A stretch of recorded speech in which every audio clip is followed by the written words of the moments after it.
ഇവിടെ എന്താ കച്ചവടം? മീൻ കച്ചവടം? തുണിക്കച്ചവടം. ആ മറ്റേ ടവല്. ഇവിടെ ആരാ ടവല് വാങ്ങി മീൻ പിടിക്കാൻ വരണവരും? എല്ലാരും വാങ്ങും. എങ്ങനെയുണ്ട് ജീവിതമൊക്കെ?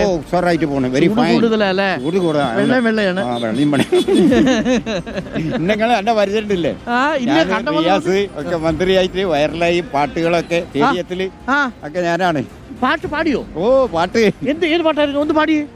മലർക്കൊടിയേ ഞാനന്നു പുഴയരുകിൽ പോയെന്നു വളർന്നു വരും മൊഞ്ചുള്ളൊരു പെണ്ണിനെ കണ്ട് അവളുടെ സുന്ദരമാ കൺകോണിൽ സുബർക്കവും കണ്ടേ. അയ്യോ അത് ശരി. സ്നേഹം. താങ്ക് യു ചേട്ടാ, സന്തോഷം. ഞാൻ പേര് വയ്ക്കാൻ മറന്നുപോയി. ഞാൻ സിനിമയിലൊക്കെ അഭിനയിക്കും. ഉഷാറായിക്കോ. ഓക്കെ. പിന്നെ അല്ലല്ല, നമ്മൾ തെരഞ്ഞെടുപ്പിന്റെ മൊത്തം ചിത്രം അറിയാൻ. എന്താ അവസ്ഥ ഇവിടുത്തെ? എന്താ പ്രശ്നം? നമുക്കത് പരിഹരിക്കാം. രഞ്ജിത്ത് എന്താന്ന് ചോദിച്ചേ. രഞ്ജിത്ത് നമ്മുടെ ബ്യൂറോ ചീഫാ, അദ്ദേഹം പരിഹരിക്കും. ഓക്കെ. അപ്പോൾ പ്രിയപ്പെട്ട പ്രേക്ഷകരെ, നമ്മളിപ്പോൾ നിൽക്കുന്നത് ഹാർബറിലാണ്. ഹാർബറിലെ നമ്മുടെ മത്സ്യത്തൊഴിലാളി സുഹൃത്തുക്കളാണ്. കണ്ടോ, പച്ചയായ മനുഷ്യർ അല്ലേ, ഒറിജിനൽ തനി തങ്കം എന്നൊക്കെ നമ്മൾ പറയൂലേ, അവർ കടലിൽ പോകുന്ന മനുഷ്യരാണ്. അവരൊക്കെ നമ്മളോടൊക്കെ ഒരുപാട് ഇഷ്ടമുള്ള മനുഷ്യരുണ്ട്. അവർ thank you. Hello, good morning. ഉഷാറല്ലേ? മീൻ വാങ്ങാൻ വന്നോ? മീൻ കച്ചവടത്തിന് വന്നോ? എന്തിനാ? മീന് സെയിലാണ്. ബോട്ട് പോകുന്ന പണിയാണ്. ബോട്ടിൽ പോകുന്ന പണിയാ? ഇന്നിപ്പോ കഴിഞ്ഞു വന്നു. എങ്ങനെയുണ്ട് ഇന്നത്തെ പിടുത്തം? ചെലവൊക്കെ ഉള്ളു. ഇപ്പോഴത്തെ പണിയില്ലെന്ന് വിചാരിച്ചിട്ടുണ്ടായാലും ഇപ്പൊ ഈ ചെലവൊക്കെ പണിയുള്ളൂ. കടലിൽ മീൻ കുറവ് തന്നെ. മീൻ ഒരുപാട് കുറവാണ്. പുറത്തേക്ക് ആൾക്കാർ മീനൊക്കെ ഭയങ്കര വിലയാണല്ലോ പുറത്ത്. ഇവിടുന്ന് എടുക്കുമ്പോ അതിനകത്ത് ഇവിടെ അതിനകത്ത് വിലക്കല്ല എടുക്കുന്നത്. ഇപ്പൊ അയക്കൂറയ്ക്ക് എന്താ വില? ഇന്നിപ്പോ അയക്കൂറയ്ക്ക് 700 മീന് വേറെ വില ഉണ്ടാവും. പിന്നെ തിണ്ട എല്ലാം കൂടി തിണ്ട മീനുണ്ടായി നമ്മുടെ ബോട്ടിന്. ബേപ്പൂരില് മീൻ പിടിക്കുന്നത് അത്ര കുറവുണ്ടെന്നാ പറയുന്നത്. വോട്ട് പിടിക്കുന്നത് കുറയോ സ്ഥാനാർത്ഥികൾ? മീന് വളരെ കുറവ് തന്നെ. ഈ ഇപ്പൊ ഫസ്റ്റിലുള്ള പണി മാത്രം കിട്ടിയിട്ടുള്ളൂ. അത്രേ ഉള്ളൂ. ബാക്കി എല്ലാം മോശം. എങ്ങനെയാ ഇവിടുത്തെ മൊത്തത്തിലൊരു വോട്ട് ആര് പിടിക്കും? ഇവിടെ കഴിഞ്ഞതിന് റിയാസ് ഉണ്ടായത്.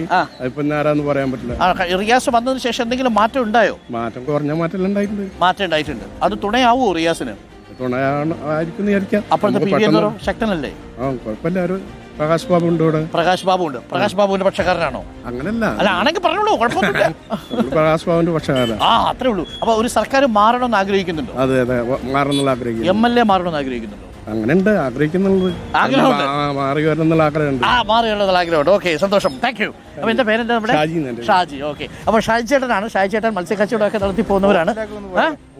പിന്നെ നമുക്ക് മക്കളെ, നമസ്കാരം. എന്താ പേര്? അഭിജാസ്. ബോട്ടുണ്ട് സ്വന്തമായിട്ട്? അപ്പൊ ഒന്ന് ബോട്ടിൽ കയറിയാലോ? ബേപ്പൂരിൽ വന്നിട്ട് ബോട്ടിൽ കയറിയില്ലെങ്കിൽ മോശമല്ലേ? നമസ്കാരം.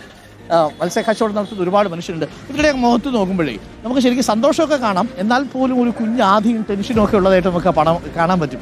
ഒന്നെന്ന് പറയുന്നത്, കടലിൽ കാര്യമായിട്ട് മത്സ്യവിഭവങ്ങൾ കുറവാണ് എന്നുള്ളതാണ് ഇത് പറയുന്നൊരു കാര്യം. മത്സ്യം കുറയുന്നു എന്നുള്ളതാണ്. പോകട്ടെ. നമസ്കാരം ചേട്ടാ, ഉഷാറല്ലേ? ബോട്ടിൽ നമ്മുടെ ബോട്ടിലുള്ള ആണോ? ഇന്ന് പിടിച്ചു വന്നതാണോ? ഓണറാണ്. അത് ശരി. എന്താ ബോട്ടിന്റെ പേര്? അലിയാസിൻ. ബോട്ടിന്റെ പേര്? ഓക്കെ. അപ്പൊ ബോട്ട് ഉടമയാണ് നമ്മളിപ്പോ കണ്ടത്. മത്സ്യത്തൊഴിലാളികളുണ്ട്, ബോട്ട് ഉടമകളുണ്ട്, ഇവിടെ നിന്ന് ഭാരം ഇറക്കി പോകുന്ന മനുഷ്യരുണ്ട് അല്ലേ? ബേപ്പൂരിൽ അങ്ങനെ ഒട്ടേറെ മനുഷ്യർ നമ്മുടെ ഒപ്പം ഉണ്ട്. അപ്പൊ ബേപ്പൂരിലെ മനുഷ്യരുമായിട്ട് നമുക്കൊന്ന് സംസാരിക്കാം. നമസ്കാരം. ഉഷാറല്ലേ? ഇതെന്താ പെടക്കണ മീനുണ്ടല്ലോ? അതാ നല്ല പെടക്കണ മീൻ. അയ്യോ സൂപ്പർ. ഇതേതാ? വാള. എന്താണ് ഇതിന്? വാള അല്ലേ? കോലി. നമ്മുടെ ഇവിടെ വാള എന്നൊക്കെ പറയുന്നത് അടിപൊളി മീനാ അല്ലേ? അതെന്താ ഇത് ചൂര അല്ലേ? കിടുകിട് സൂപ്പർ. ഈ ചൂരക്ക് എത്ര വില വരും? ഈ ചൂരക്ക് ഒരു 100 രൂപ വരും അല്ലേ? ഓക്കെ. അപ്പൊ നമ്മുടെ സ്ഥാനാർത്ഥികൾ, BJP യുടെ സ്ഥാനാർത്ഥി പ്രകാശ് ബാബു എത്തിയിട്ടുണ്ട്. നമുക്ക്